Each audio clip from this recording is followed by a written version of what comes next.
జై వీరబ్రహ్మ జై గోవిందమాంబ జై. నేను మీ కృష్ణమాచార్య శ్రీ బ్రహ్మపదం. జ్యోతిష్శాస్త్రం చాలా అద్భుతమైంది. ఇందులో వ్యక్తి యొక్క భూతభవిత వర్ధమానాలే కాదు, గత జన్మకు సంబంధించినటువంటి కర్మ కారణ సంబంధాలు చాలా ఉంటాయి. అందుకే మనం అనుకుంటుంటాం, తీవ్రమైనటువంటి కష్టం దుఃఖం వాటిల్లిన సందర్భంలో ఏ పాపం చేశానో గత జన్మలో, చేయని తప్పుకు నేను పొరపాటుని చేయని తప్పుకు నేను ఫలితాన్ని అనుభవిస్తున్నాను, తీవ్రమైనటువంటి ఆందోళన కలుగుతుంది, నాకు కన్నీళ్లు కలుగుతున్నాయని మన జీవితంలో ఒక్కసారైనా మనం అనుకుని ఉంటాం. అంటే మనం పొరపాటు చేయకపోయినా, తప్పు చేయకపోయినప్పటికీ కూడా కొన్ని సందర్భాల్లో తీవ్రమైనటువంటి విపత్తులు మనకు సంభవిస్తూ ఉంటాయి. ఇటువంటి పరిస్థితుల్ని మీరు ఎదుర్కొంటూ ఉన్నారా? జీవితంలో మీ యొక్క ప్రమేయం లేకుండా కొన్ని విపత్తులు వస్తున్నాయా? అవి మీ యొక్క దుఃఖానికి కారణమవుతున్నాయంటే కారణం మీ జాతకంలో పూర్వజన్మకు సంబంధించినటువంటి వృత్తాంతానికి, పూర్వజన్మ కర్మ ఫలితాన్ని ఈ జన్మకు తీసుకురాగలిగినటువంటి ఈ విశేషవంతమైన నవగ్రహాలకు అధిపతి అయినటువంటి రవి మీ జాతకంలో వ్యయంలో ఉండటము, మీ జాతకంలో శత్రుస్థానంలో ఉండటము, లేదా నీచలో ఉండటము, సరైనటువంటి విధి విధానంలో కనుక రవి యొక్క బలం లేకపోతే, రవి కూడా పూర్వజన్మలకు సంబంధించినటువంటి కర్మ ఫలితాన్ని ఇవ్వగలుగుతాడు. ప్రత్యేకించి రవి పితృ సంబంధమైనటువంటి స్థితిగతులకు అధిపతి అవుతాడు.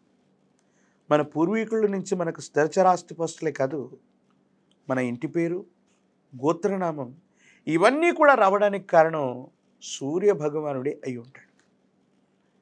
మీ దైనందిన జీవితంలో వివాహం అయింది కానీ సంతోషంగా లేవు, పోనీ సరైనటువంటి సంతానం కలగట్లేదు, పుత్ర సంతతి అస్సలు కలగట్లేదు, లేదా అన్నీ బాగున్నప్పటికీ కూడా మనసు నిండా విపరీతమైనటువంటి దుఃఖం ఆవహించింది.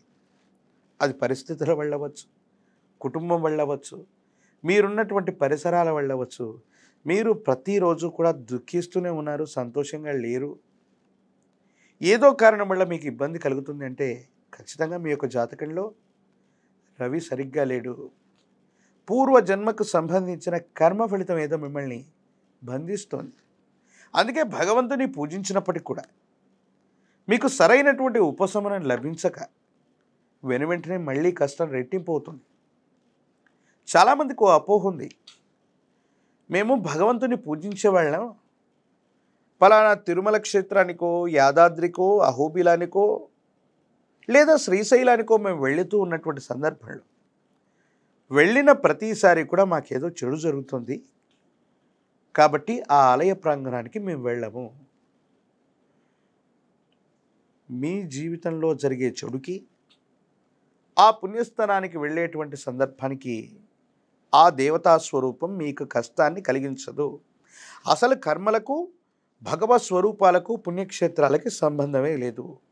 మీ జాతకంలో ఈ రవి సరిగ్గా లేనటువంటి సందర్భంలో పూర్వజన్మల నుంచి వచ్చినటువంటి కొన్ని రకాలైనటువంటి కర్మ ఫలితాలు మిమ్మల్ని ఇబ్బందులకు గురి చేస్తూ ఉంటాయి. మీరు పుణ్యక్షేత్రాలకు వెళుతున్నటువంటి సందర్భంలో అప్పటికి చనిపోయి అంతిమ సంస్కారాలు సరిగ్గా జరక్క, ఆత్మశాంతి లేనటువంటి కొన్ని రకాల పూర్వీకులకు సంబంధించినటువంటి స్థితిగతులు వాళ్ళ గోత్రనామాలతో నడుస్తున్నటువంటి మీ మీద వాళ్ళ ప్రభావాన్ని చూపెట్టడం వల్ల భగవంతుడి యొక్క దర్శనానికి వెళ్ళినప్పుడు, లేదా పూజలు, పురస్కారాలు, వ్రతాలు, పండుగలు చేస్తూ ఉన్నటువంటి సందర్భంలోనూ మీ ఇంట్లో పెద్ద పెద్ద గొడవలు అవుతుంటాయి. కళ్ళెమ్మటి నీళ్లు పెట్టుకోవాల్సినటువంటి, దుఃఖించాల్సినటువంటి సంఘటనలన్నీ కూడా జరుగుతూ ఉంటాయి. భగవంతుడికి, పుణ్యక్షేత్రాలకి వీటికి సంబంధం లేదు. ఇది పూర్వజన్మకు సంబంధించిన పితృ సంబంధమైనటువంటి దోషం.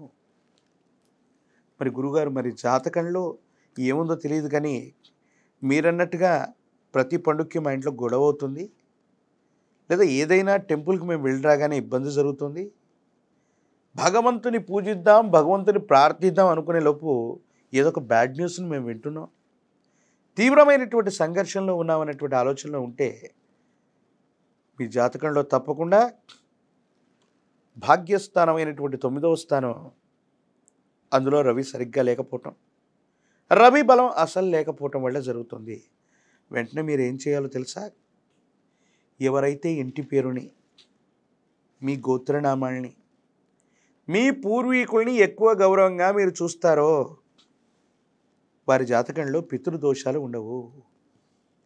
ప్రత్యేకించి పరమ ప్రశస్తవంతమైనటువంటి భాద్రపద మాసంలోని కృష్ణపక్షంలో మనం ఉన్నాం ఇప్పుడు. ఈ పక్షాన్ని మనం మహాలయ పక్షంగా మనం పిలుస్తాం. అంటే పెద్దలకు సంబంధించిన పక్షంగా మనం పిలుస్తాం.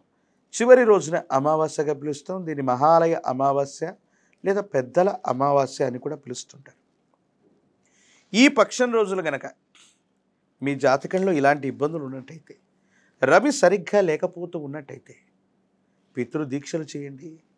మీ కుటుంబానికి సంబంధించి గతించిపోయినటువంటి పెద్దల యొక్క చిత్రపటాలని మీ ఇంటి ప్రాంగణంలో మీ పెద్దలకు సంబంధించినటువంటి చిత్రపటాన్ని దక్షిణ గోడ మీద ఉంచి ఉత్తరముఖంగా సూచించేటువంటి విధంగా ఉంచండి. ఇలా 15 రోజుల పాటు ఉంచుతూ మీరు వండినటువంటి పదార్థాన్ని రుచి చూడకుండా వారికి నివేదన చేసి పక్షులకు కానీ జంతువులకు కానీ ఆహారంగా ఇవ్వండి. ఖచ్చితంగా రవి శాంతించటమే కాదు, పితృదోషాలు తొలగిపోతాయి. మహాలయ పక్షాన్ని, మహాలయ అమావాస్యని బ్రాహ్మణులు, క్షత్రియులు, వైశ్యులు, శూద్రులు, చాతుర్వర్ణాల వాళ్ళు కూడా తప్పకుండా జరుపుకోవలసింది. ఇది జరపటం వల్ల ఖచ్చితంగా మీ పరిస్థితులు మెరుగయ్యేటువంటి అవకాశం కనపడుతుంది.